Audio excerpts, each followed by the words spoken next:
اعوذ باللہ من الشیطان الرجیم بسم اللہ الرحمن الرحیم۔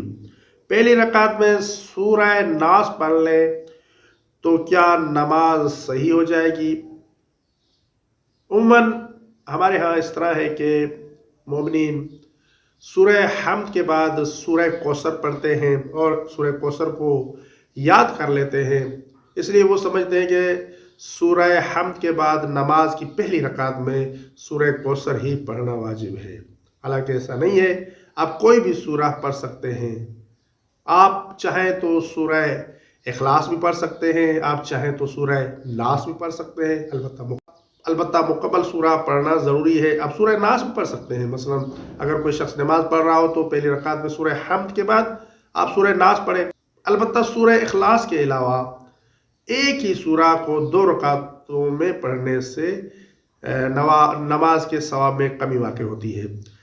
آپ چاہیں تو سورہ اخلاص کو 2 رکعتوں میں پڑھ سکتے ہیں، الحمد کے بعد 2 رکعتوں میں آپ سورہ اخلاص پڑھ سکتے ہیں۔ اور نیچے جو وہ سبسکرائب کا بٹن ہے نا، اس کو ہٹ کرو، جلدی سے کرو، سبسکرائب